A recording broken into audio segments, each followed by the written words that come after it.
Okay, we are live. Hello, everyone Yay. watching. Today we are meeting with Ray, the creator of Tock the Gnome. How are you doing? Great. How are you doing? Doing awesome. Thanks for meeting with me today. Yeah, yeah, thanks for having me. So maybe we can just start off with you talking a little bit about yourself and your comic books. Sure. Yep. So my name is Ray. Rachel Terwilliger is usually what's on my stuff.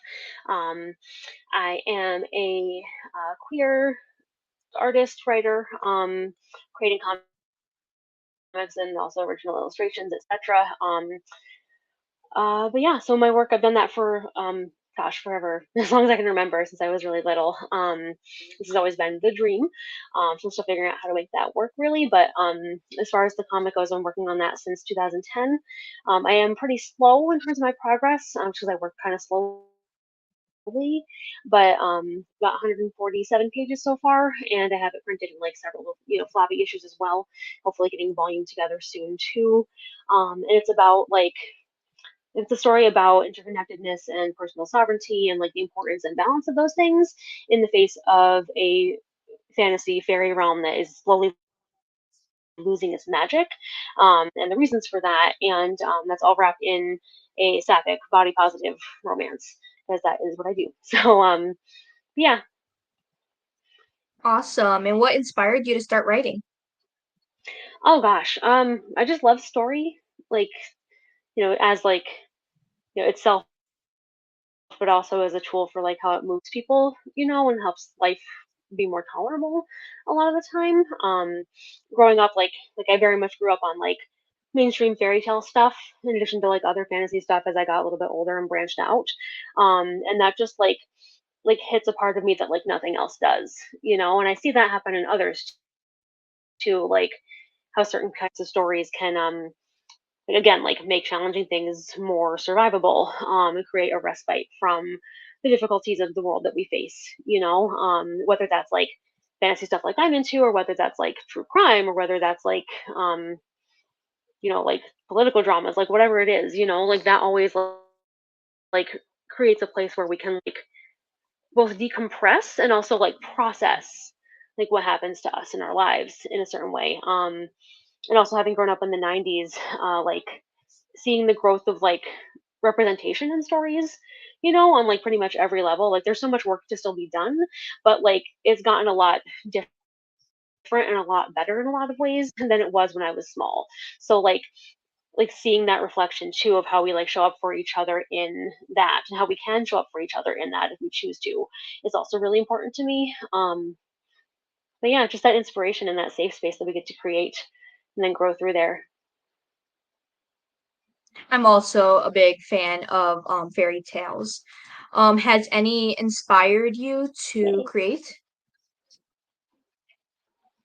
Um, well, I would say like all of them in general, because like fairy tales tap back into like fairy tales are folklore, right? So like it taps back into like that primordial like human storytelling drive, and it gets into a lot of like archetype stuff and like just stuff that like anybody can really relate to if you like dig into it, but in a like more concise package in a way as well, because a lot of the times they're shorter stories, right, which is not what I'm writing, but I found that really accessible as I was like growing up and becoming a storyteller, in my own right and so on. So like like that in general, but then also my favorites are Rapunzel.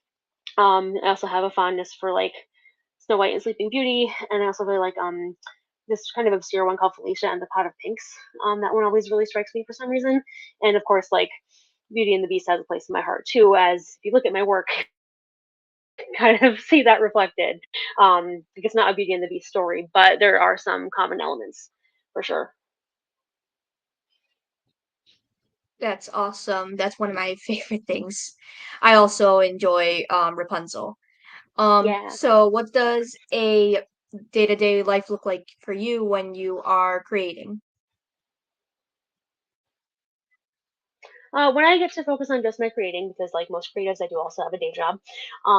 So I get up and like deal with what life needs for the day, but then also hopefully get to then focus on like some time in my studio and like ideally, working on my comic, like the most recent page that's in production for a little while first thing in the morning, and then attending to other things, and then coming back and like refocusing on what is necessary for art stuff. So like every week I do world building post for the work of the comic because like I said I draw pretty slowly, but what I can do faster is like world building stuff, like making notes about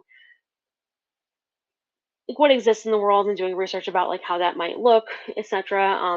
The world of the comic is high fantasy technically, but there are a lot of gaslight fantasy elements and steampunk elements, or like borderline steampunk. Because the gnomes who are like the main people that I'm dealing with, and then they branch out. They've been a gas lamp society and have lost their magic for reasons I'm not going to go into because I hope you all read it. um, but so like there are technicalities and like real life stuff and like how things work that I may not know about. So like it might be a research day. It might be okay. I've done the research. Let me write out how this is going to look kind of day. Um, it might be a just like reaching for inspiration kind of day. I don't get to spend a lot of time outside, but I do get a lot of inspiration from nature. So sometimes that's just like going out into the woods behind my house and like connecting in that manner, and trying to find what the right vibe is for what I'm reaching for in that world building. Then I also do supplemental illustrations. There's a print club that I do that gets like an exclusive print every month that relates to the world of the comic. So doing work for that, and like I also do a weekly post that's just like a new gnome drawing every single week because that specifically is like what I like best about the fantasy stuff. Um, and I've butted up against like some other representations that I don't like in other media, So the answer to that is like, okay, well, if I don't like this, then what does vibe with me, right? So let's put more of that out there. So sometimes it's that kind of work. I do try to take commissions and stuff as well. Um, but my time is pretty limited, so like honoring those becomes kind of difficult for me. So like if I have that going on and there's a deadline, there would be work in that as well. And just finding that balance between like what I'm working on at the moment and what needs attention, and going from there for the day. Awesome. Sounds very busy and fun though. Yeah, it's Um, good though. well, researching to me is actually a really fun thing. How much research do you do when you're creating? Um, it depends on what the content is. Like for example, yesterday, the main cast of the comic, like the main set of characters, they are going to be on an airship, like going about the adventure of the story. And I don't know a lot about like like ship life, like I'm into a lot of pirate stuff as well, and a good handful of pirate stuff. So like I get the vibe, but I do not know the details. So I spent a good chunk of time yesterday doing research on like what life was like on a ship. So like obviously that's a bit different because we're dealing with like an airship in a fairy world and not like a wooden ship on the ocean here on Earth. But I still needed to have those basics so I can look at that and see how that would be different then after and how that would be the same and then move forward.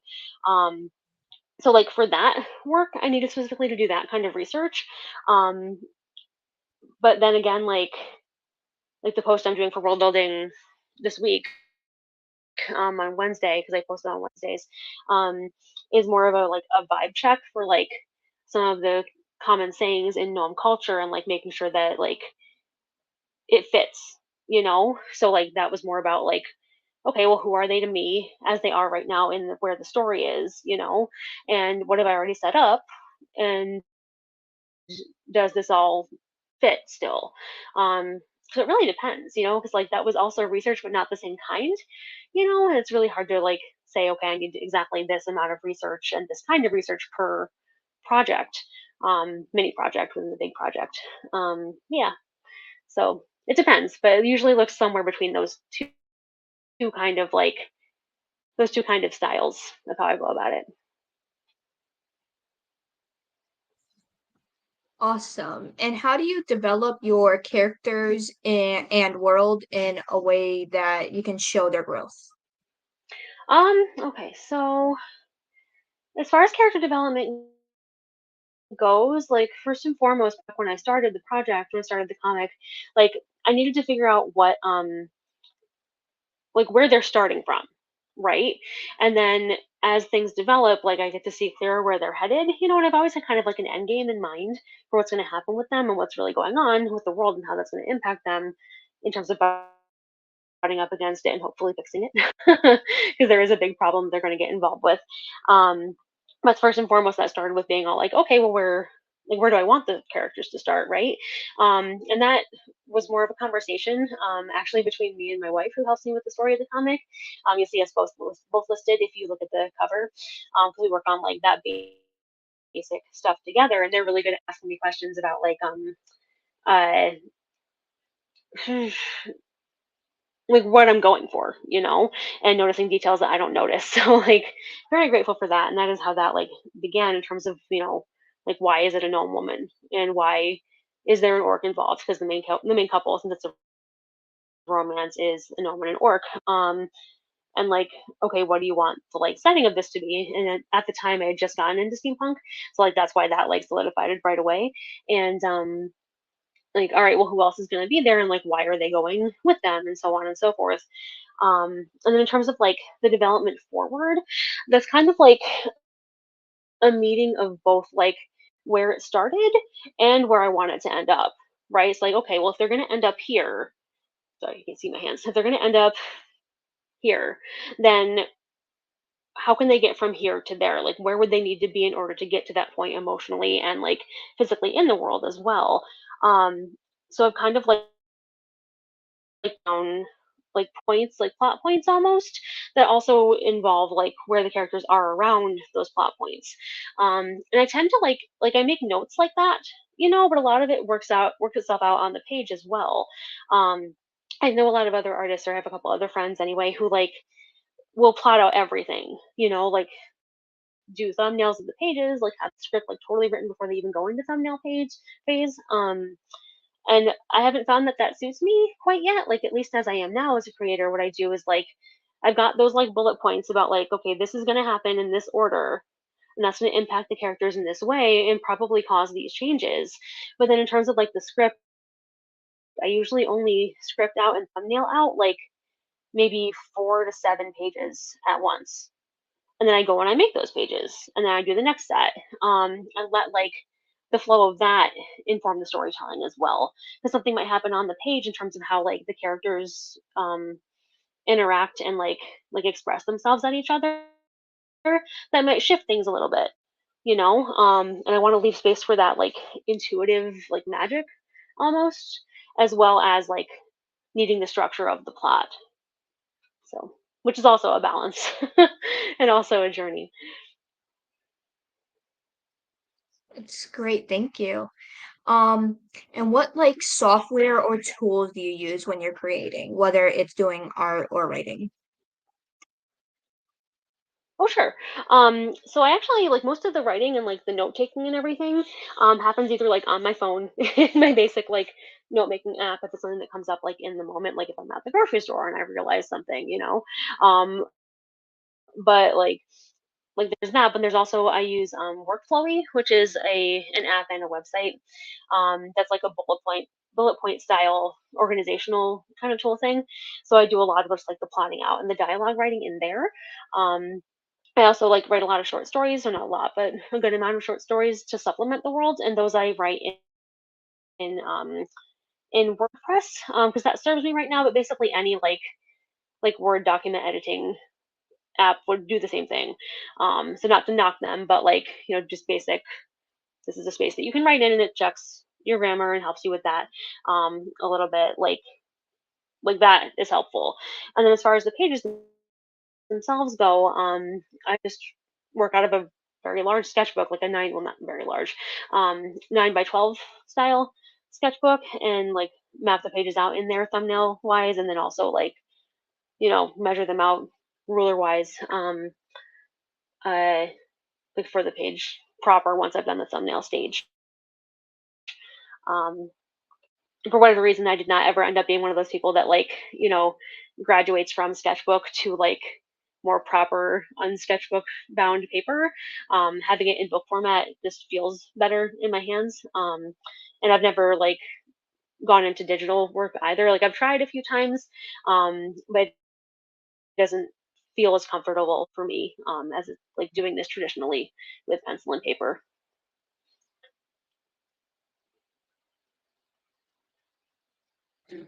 That makes sense. I've heard that from a lot of people. Personally, I prefer digital, but I've heard a lot of comic book writers note that they like hand drawing way better than digital. So what kind of Yeah, themes same. or huh? Oh, I just said same. I agree. What themes or messages do you hope to aim and convey through your work? Well, so obviously, as I've mentioned, representation is really important to me. So like focusing on queer representation, like across as much of or under as much of the umbrella as I can. Um, and then also like showing body positivity. The way that I've built the world, like being a person of size is not really a big deal anywhere. Like if you look at, a lot of fantasy style peoples, like especially gnomes and also like with more like monster types like orcs and goblins, etc. Like they're often like broader in some sense. They're not like you see a lot of like willowy kind of like fairy characters and elves depending what you're looking at, but there is a lot more to that as well. So like I try to like put that on the page as much as I can, and leave space for like all sizes, while also building this place where it doesn't matter if you're a bigger person. Like that's really important to me too. Um, so those are like the first like surface things that pop up. But in terms of like the actual like underlying message of the work, like as I mentioned in the description of the story, like that balance between personal sovereignty and interconnectedness is really important in the world. Because magic in this fairy realm is broken, and that's partially because the peoples have gotten separated from each other out of varying fearful reasons, and also partially because like one person who had a lot of power did something really harmful that impacted her entire people. Um, and the characters who are in the story now, many of them don't know about any of that. They just think the world has been this way the whole time, and they're going to be like going out into the world to do what they believe is like a much simpler quest and see this problem and realize that like they are in a specific very unique space to be able to do something about it. Um, and that's partly because of like who they are and their willingness to be able to like talk to each other and change, but also from like some backstory stuff I can't mention with that spoilery.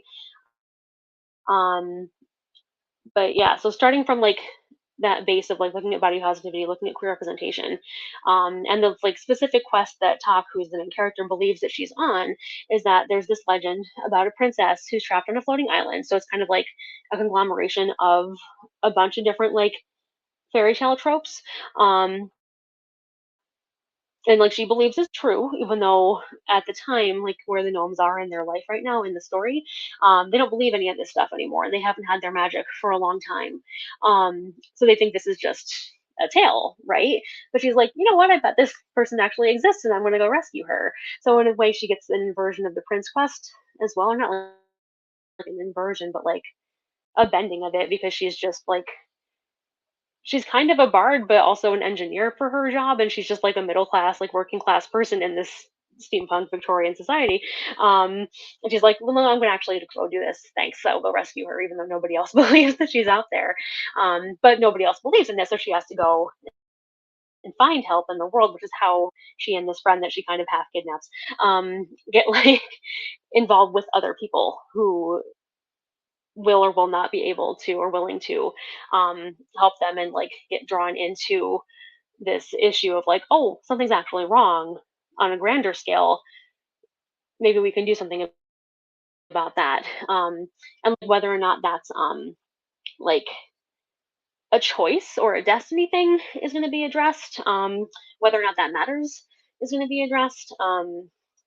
So yeah, like there's a lot going on in there, and there's not too much I can say without spoilers, but like that's the base of what I'm going for, and that's where the story has been heading um, since I started it a while back. I love that. Those are great messages and themes. Sounds very entertaining and fun to read. Thank you. Um, when you're creating, do you like have a plot outline, like, oh, this is what's gonna happen, then this, or do you just like let the story develop as you write? Kind of both. Like I said before, so I've got, bullet points of like, okay, these things are going to happen. It looks like it's going to impact these characters in this way, but then like I only do like batches of pages in small form, like, 4 to 7 pages at once. And that includes the dialogue, and that includes the thumbnails with like, how the page will look. Um but I leave that space for things to like adjust a little bit.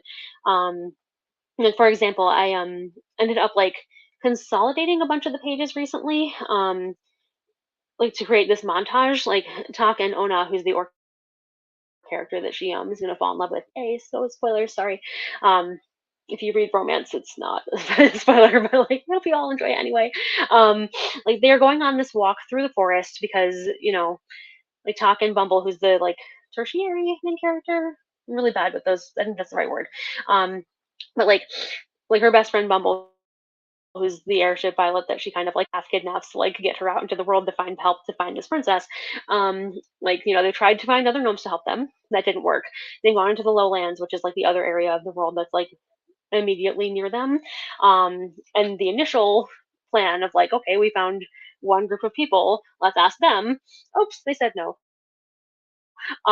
Okay, what's next? Like, so Tak and Ona go through the forest to like find another group of people to ask for help.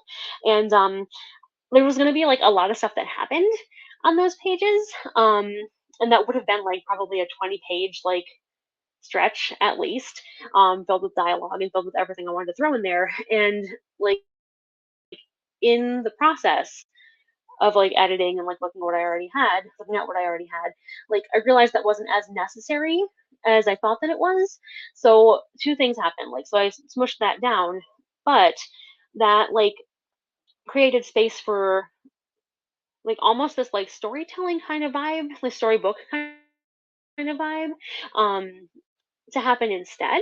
So like that changed kind of like a little bit of the direction of how things looked for a little while, and a little bit of the direction of like the tone of things. And then as I was doing that, there was still this one moment in there that was very, very vocal and like needed to have its own page, even though I was like within montage technically.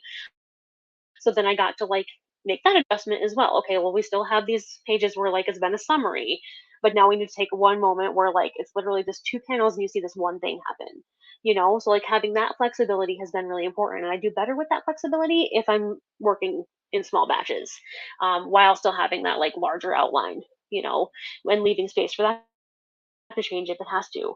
Um, and on that note, there's also like another member of the crew who's going to show up a lot later than everybody else. And originally, they were supposed to just like be a side quest, and then they were going to leave them alone.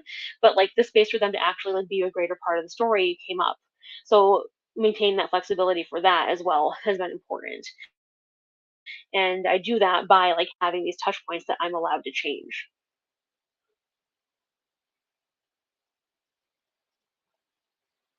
Awesome. Thank you. Um, when you were starting up to create, did you like do any courses or take any like classes to help you do better? So I did technically go to art school. So when I was growing up, excuse me, like since like maybe like fifth grade in grade school, I had been doing private classes at this place called Art World in Clifton Park. I don't know if it's still there anymore, but hi, Rich, if you happen to watch this.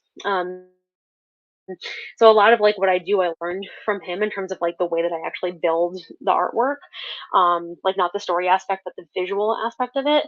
And then from there, I went to college for art out at SUNY Fredonia, and like there were some classes there that talked about like storytelling. I took some creative writing classes and like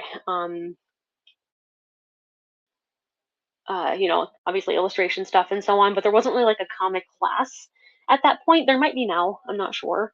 Um, but I did technically go to school for that. I wasn't really that well at the time in a lot of ways, so I absorbed what I could, but there's also been a lot of you know, like a relearning and redeveloping things. I take that more seriously, if that makes sense.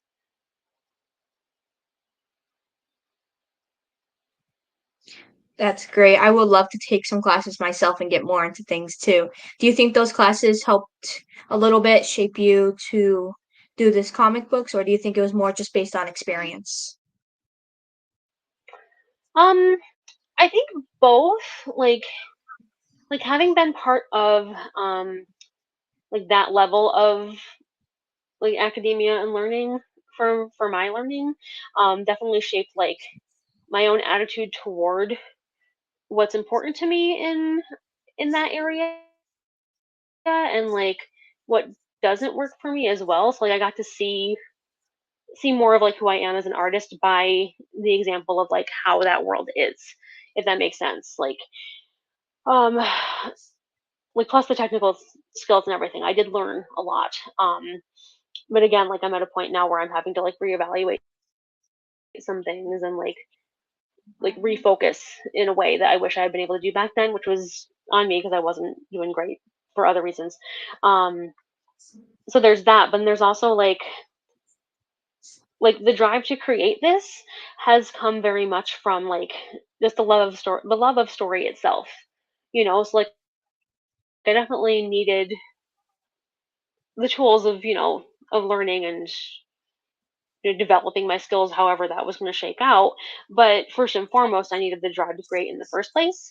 And like I think that the inspiration of having grown up with stories like this was like the fundamental thing that like really set in motion like okay, like this is super important to me, this really hits my spirit in a way that nothing else does, this is what I want to do you know so as much as schooling is important for certain reasons, like what that looks like for everybody is totally valid however you learn. um and that in itself is just a tool and not a be all end all. Like the be all end all is like you have this drive, you have this like this passion to make this thing, to tell this story in the world, and if you don't have that you have nothing. So like that is the most important thing to me. I agree. Definitely a big fan of passion myself. Yeah. What was I? Do you ever get a creator's block? And if you do, like, how do you get out of it?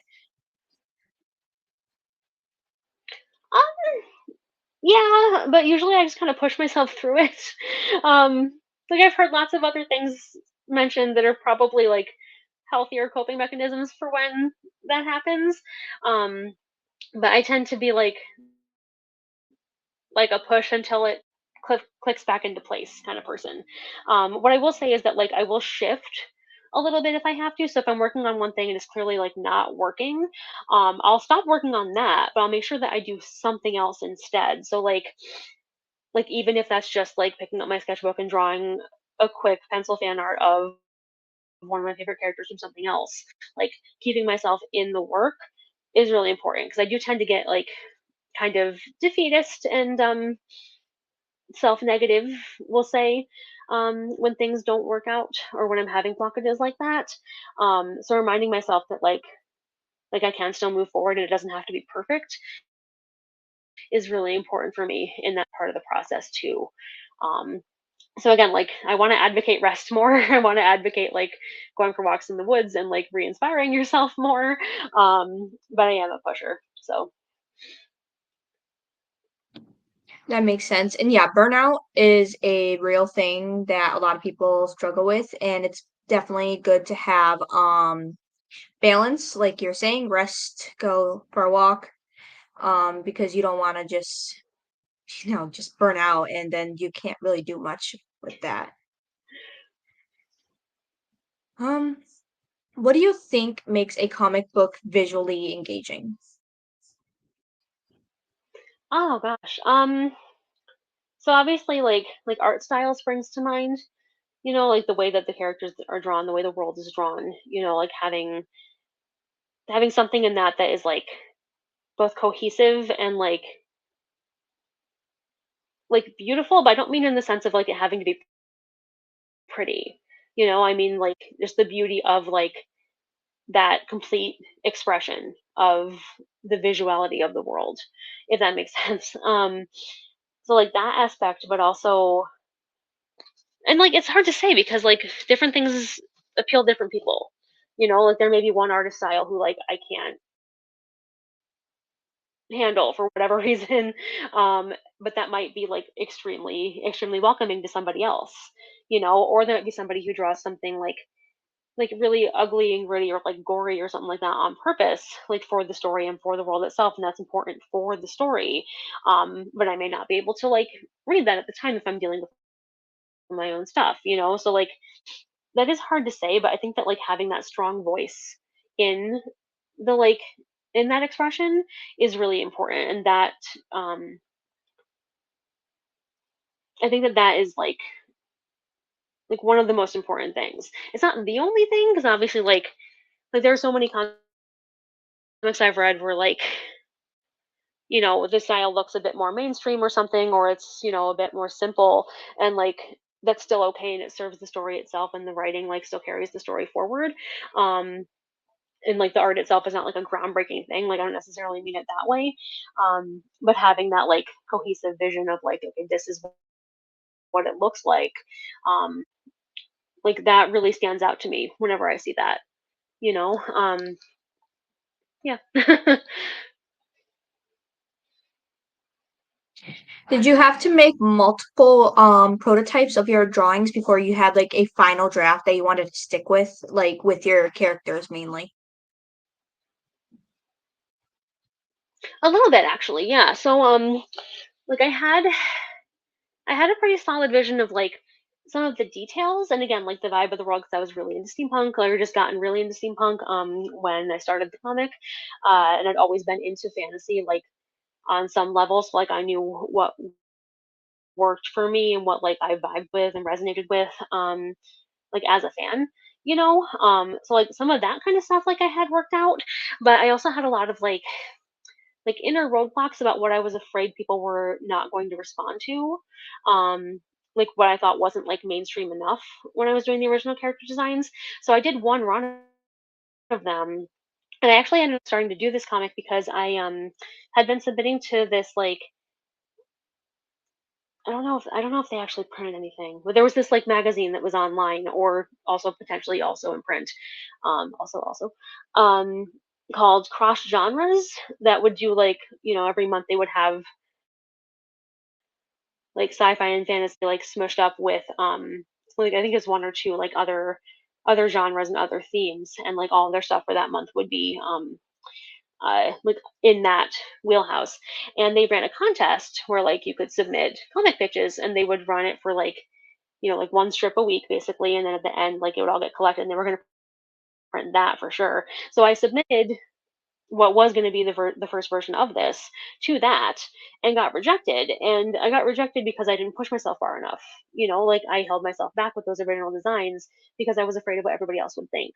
Um, and then that didn't feel great, but it was still important to me to see where this was going to go, because like I had this seed of a story, and that was still there. So I went back and redid a bunch of the designs. And then redid a little bit of like the basics of the story, and then just went for it on my own. And luckily we live in a time where you know like if you want to start a comic, you can start a comic. We just use what resources you have, and you can do it. Like there's tons and tons of platforms, and like things are really testy right now because like all of the stuff around AI art and the theft therein is big right now. So protecting your work is kind of like this new fun area that we all get to figure out. But it still is true that like you can upload your stuff to Comic Fury, you can upload your stuff to like Facebook. I use DeviantArt as well. I do have the comic on Webtoon, even though that format is a little bit different than the way that I like do the pages. So like it's not really long scrollable unless I were to you know chop it up and like rearrange panels, which I do to put it on there, but it takes a while. Well, that to say, like there's a way to get your work out there, no matter where you're at. You know, um, so I'm very fortunate in the fact that like even though I got rejected from this thing I had originally drafted this seed of a story for, I still had a way to get it out there, and it's up to me to like sit down and do the work and believe in myself enough to actually do that.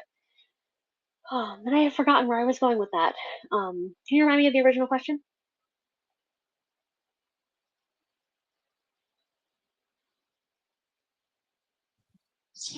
Um, it was okay. I'm not gonna lie. I don't remember the original question. That's okay. It's all good. Um, If we can just go on to the next one then. sure. Yeah. I'm sorry. I have a habit of erasing the questions when I'm done with them. It's Um, all good. out of like the characters you created, do you have one that you feel the most connected to? I do. So okay. So Tock and Ona. So Tock Corrigan is Tock the gnome herself, and Ona Kinbreaker, which is not her true last name, but like some stuff happened. Um, is like the main romantic lead, so secondary main character, whatever. Um, and like talk very much is my enthusiasm, and also a lot of how my enthusiasm can cause damage. But I relate to Ona a lot more because of where I've placed her in the story and what has happened to her and like how she handles it. So like they both have some of my stuff. Um, but I feel like I'd probably have a lot better time sitting down to tea with Ona than I would with Talk. Which I feel silly about, but like, obviously Talk has her enthusiasm for a reason and she carries the story forward. She's literally an agent of like action that like is the catalyst for all of this stuff, and everybody else gets sucked into that, and there are reasons for that too, which I can't tell you. But yeah, and I also relate to I relate to her friend Bumble, who's the airship pilot, for various reasons. Like everybody else who shows up pretty much like has a seed of like something that's in me and my personality, but also like reflections of other people that I've seen and like other stuff that I've seen happen, in the world and like other storytelling tropes and things. Yeah, so I guess I would say Ona, but like there's definitely a reflection of um, like myself in everybody to like at least some degree. Yeah, that makes sense. That's kind of how you create characters, is you just kind of pull from yourself a bit and work with that. Um, what do you think is the biggest challenge that you may face when you're creating? Um, all right, so the biggest challenge that I have for myself is like literally the permission to show up and do this. Like I have a lot of stuff, just like every human has a lot of stuff, and I'm still working on like the space of self kindness where like I can, allow myself to be having that difficulty and then also move through it anyway and do the thing anyway, you know? Um, plus like, the fact that the capitalist nature of our society um makes it so it is challenging to find the financial support to take the time necessary to focus on projects full time 100%, so like that is also a bit of a challenge. um but that starts with like how do I take a step back and show up for myself and like make sure that I'm prioritizing this, and like I'm lucky that like I tend to be very loyal and very determined and stubborn, which can be a problem with the stubbornness, but um like I started this 14 years ago now, and almost 14 years ago now. Um, and even though it's like moving very slowly and building very slowly because I draw slowly and have very limited time, I haven't given up on it. And that does mean a lot to me, even though like I still have trouble with that prioritization sometimes. Um, yeah, so I would say that's my biggest challenge, but also like I do wish our society was more supportive of artistic endeavors and so on. That's true. The world would be a little bit better if we were. Um, what is your favorite thing about creating? Oh gosh. So the power of imagination and the creative power of imagination that we all have within us, I think is really, really powerful. And that goes hand in hand with the power of story itself. Like I said earlier, like, how that like gives us a safe space and gives us a space to like, inspire ourselves and each other and like work through our stuff. Um, like having that creative spark in the first place, that imaginative spark, is a beautiful thing, right? So like, oh, I forgot the question again. I'm sorry. It's thundering here, and I keep getting distracted. Do you remember exactly how that was said again? Yeah, I was asking what your favorite thing about writing was. Thank you. Okay. Yeah. So basically, like the honor of that, and like how the creative flow of that feels, like being in the inspiration and trusting in that connection with like that inner beauty and that inner magic that we all have, and the promise that like stories for me and imagination for me is like the promise that things can get better. Things may seem horrible on the outside. There are terrible things that are happening in the world right now, this second, right now. But like just the fact that we can imagine something better is humongous and a huge promise that like, okay, well, if we can imagine that, we can reach for it, right? So like just the act of creating itself, like drawing itself, like writing itself, like engaging with that is what I like best. And as far as like the actual physical process of it, I actually like inking the pages the most. Like I like the writing aspect very much because like I do want to see where the characters are going, and like I think Neil Gaiman said something about the fact that like your first draft is telling the story to yourself, right? Like that is immeasurably valuable and enjoyable too. But like there's something about like, I've already figured out what the page looks like. Like I've got the pencils down, I know where the characters are, I know what faces they're making, etc. Like all I got to do is put ink on that, because the way that I work is I draw the pencil first and then do ink on it and then erase the pencil afterwards and then do the color. Um, like the inking process, like I don't have to figure out anything new. Like I already know what it looks like. I just got to like make the lines that I want to keep stick. And there's far, far, far less pressure in that stage than anything else. Um, so that's the most enjoyable because for me, because it's the most chill. um, yeah. I love imagination and seeing other people's creativity and imagination. It sucks that there is a good number of people who kind of lose that when they are getting older. And of course, like you mentioned earlier, with the use of AI, that's kind of lowering the imagination as well, because we can just type something in and it creates for us. Um, not always hmm the best. Um, what do you think makes your comic book unique? Um, okay, well, I think what makes my comic book unique is like I'm obviously addressing some themes that have come up in other stuff before, you know, but I believe I'm tying them together in a way that I haven't really seen before. I'm not saying it's not out there. Like I don't get to read everything I want to read because again, limited time with life and stuff. Um, but like I think the way in which I'm like tying this together and making the point is is new, or at least new enough, or at least hits in a different way, you know. So there's that, and I also think that like there's not a lot of like gnome media. There's not like there's a handful of things, but like usually if you go into fantasy stuff, you're looking at like elves are usually the most popular. Like certain other things are becoming more popular now, but like focusing on gnome stuff, focusing on orc stuff, even as that's getting more popular too, which is great. Um, I think that helps me stand out a little bit as well. Which again, like I'm just totally serving what resonates for me with that. But part of why that resonates for me is that I don't. Well, I don't. That's not exactly true.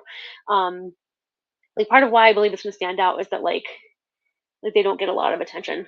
Otherwise, like if you go up to somebody on the street and you ask them what a gnome is, they might know probably because of like other popular media. I'm having trouble thinking of exact representations right now. But there's been more mainstream stuff that have shown up as kind of like a jokey kind of way almost. So they might know that, but like if you go to talk to somebody about orcs, like they might not have any idea what you're talking about unless they've watched Lord of the Rings, and then like just only that version as opposed to what everything else has grown into, like with other stories, that are happening now. So like looking at like lesser known things from a mainstream perspective, or being lesser known from a mainstream perspective, not that they are lesser known in general. um like I think that that's also going to help, or at least I hope that helps.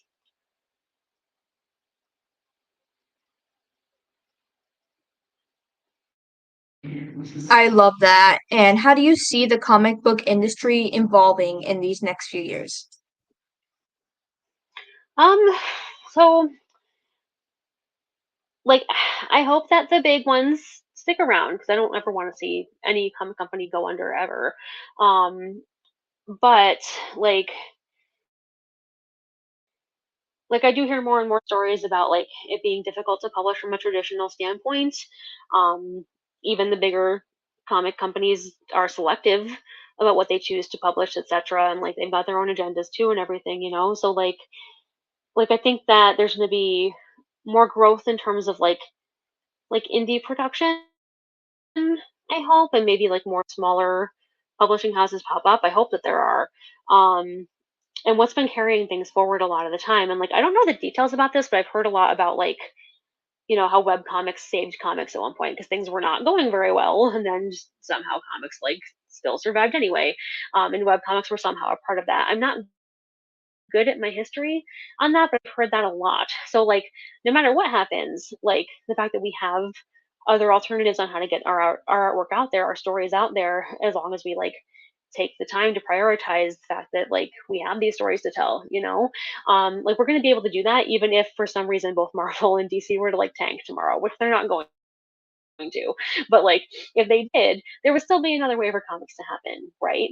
Um, so I think that we're going to see a lot more like flexibility in terms of what people are willing to do in order to get their stories out there.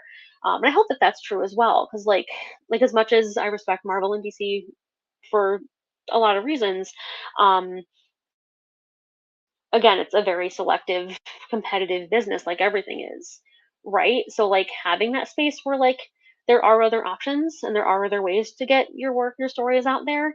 I hope that that grows.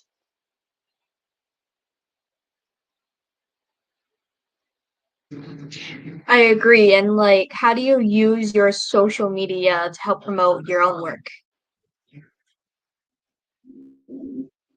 Oh, so like again, I said I do two posts every single week. So I do one world building post. I have a Patreon, so like that's specifically on there for people who pledge and like want to learn more about like the world I'm building, not only the main story, So I do a post every week, like promoting that.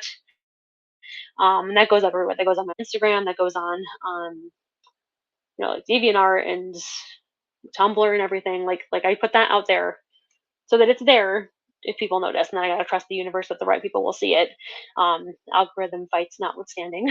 um, so I do that, and then like the world building posts and the weekly gnome posts that I do are in a way like almost self advertisement. Like the gnome posts are very much like me checking in with the vibe of like what I'm putting out there. Not always, because it's not always related to the comic. Like sometimes I do fan art, sometimes I do more traditional work, like more David the Gnome style stuff. Um, but like it is still mostly a vibe check and mostly like keeping in resonance with like what I see as what I want to push forward with how gnomes are represented, for example. But then on the other hand, that is also advertisement too, So like I get to advertise the comic by putting more of my work out there and more of like this is what I see, this is what I believe about them, this is what resonates, right? And then hopefully somebody who sees my work and like resonates that way too about what these fantasy creatures are, like will go and read the comic. um I do keep it up publicly for free online, so anybody watching this, you can read it across several platforms at talkthegnome.com. The printed versions have like extra bonus story stuff in them, so like it's still really worth it to get those. But the core story is free to read because I want people to be able to experience it. And that is also part of like webcomic culture too.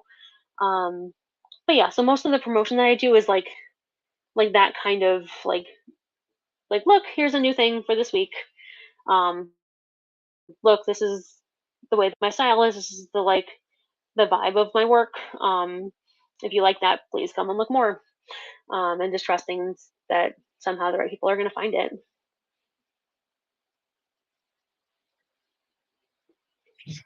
Awesome. And it seems like you have an awesome schedule with that as well to make sure you keep on top of it. Um, how do you stay engaged with your readers and fans? Oh, okay. That's mostly just in terms of staying on top of, comments on social media and stuff. I'm not good about that on every website because there's so many social media platforms now. And, I have a bunch of them to try to like hit as many people as possible, or be as available to as many people as possible. But like sometimes I don't catch all the notifications, but like making sure I keep up on that as best I can. And also like my most active fans, like those that are like actually engaged with the Patreon and stuff and like show up for that extra bit of like this is the world I'm building, this is the story, um like listening to their feedback too if they bring up something on the Patreon site and like ask questions and want to know more about this or like want to know why this happened a certain way. So as long as I can like answer that without spoiling the main story, like making sure that I like deliver that as well, and keep that engagement going and keep that like that communication going because like story is also communication. So like I read, let's say like I read Lord of the Rings, right? Like my experience of that is a communication between me and Tolkien, who is long dead now, but like we're still having that connection between like what he put out there and what I'm reading, right? So like I hope that like that my fans get that as well, and get their own experience of the story and like it hits something within their spirit the way that like my spirit's been hit by stuff and I'm trying to like reflect that back out with my own original work now, um and just like keeping that communication going. I love that. And so true about the many social medias. I have like maybe 30 on my phone. There's just so many out Oh my there and gosh, they're right, just yeah. getting more creative every day. So we are down to the last three questions.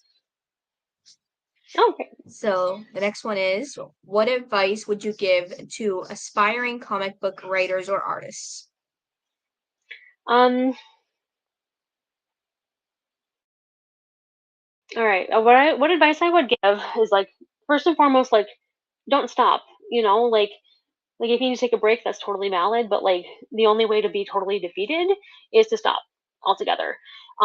So come back to it when you're ready, even if you've gotten like some harsh criticism, even if you've hit a snag where you don't know what happens next, etc. Like keep that space open to like continue after you've taken that pause.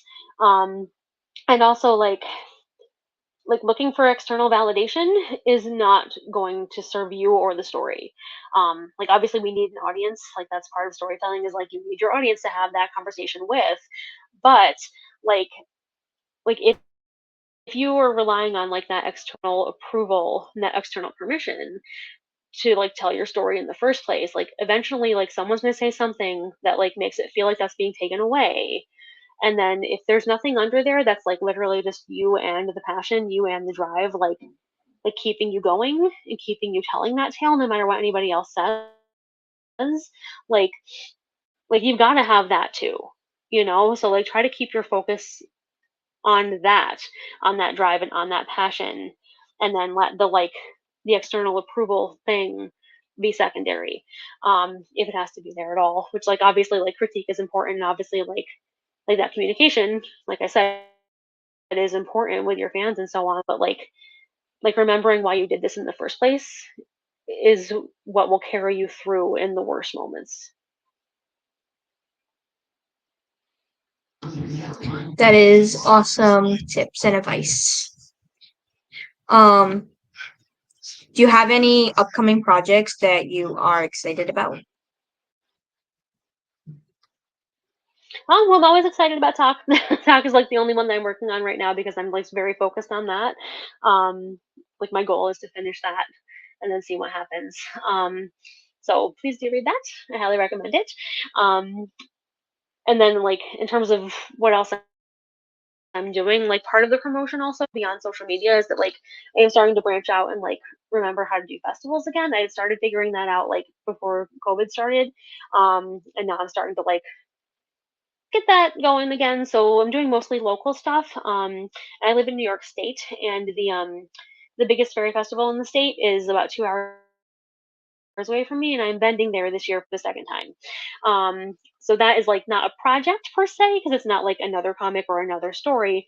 Um, but like that's really important for me to do in terms of getting stuff out there. So like that being a project in and of itself, like getting myself ready to go there and like put out my work in that space, is really important and really, really exciting. So I highly recommend that festival to anybody else who's in the area. It's just called New York Berry Festival. And I'll be there. It's the end of the month this month, so last weekend. And then in terms of like other little mini projects within Talk the Gnome, the larger project, I do have a bonus story that'll be going up next month. So another written bonus story, and there's a new issue, a new printed issue of the comic debuting at the festival I mentioned. So it's going to be a double issue too, which is my first time doing that. But there was a scene that would have gotten broken up if I had cut it into 2 issues, so it needed to be a larger issue to keep that all together. So that's really fun and exciting too. So I hope that people look forward to that. That does all sound very exciting. I can't wait to see it happen. And our last question is, where can we find your comic books? Which you may Oh, have sure. stated it earlier, but Yeah, okay, so I'll say it again though. So you can read the comic for free online at talkthegnome.com. That just goes to a page where you can click on like whatever format you like best for reading. So like, comic theories on there, Facebook's on there, webtoons on there, my Patreon's on there, which obviously I want to plug most because that has the bonus material as well. So if you like, read it and you like the world, there's tons more about the world, um, like through my Patreon, which is just patreon.com/Rachel illustrates. But again, that's linked on talkthenome.com. And I do have physical copies available. So the issues I'm printing are on my Ko-fi. So that's ko-fi.com/Rachel illustrates/shop. Yeah. awesome. Well, thank you so much for meeting with me today. I had a lot of fun talking to you. Yeah. Thank you for having me. And now we are done. So, bye to everyone who's watching. And Great. Thank you. Thank you, Juno.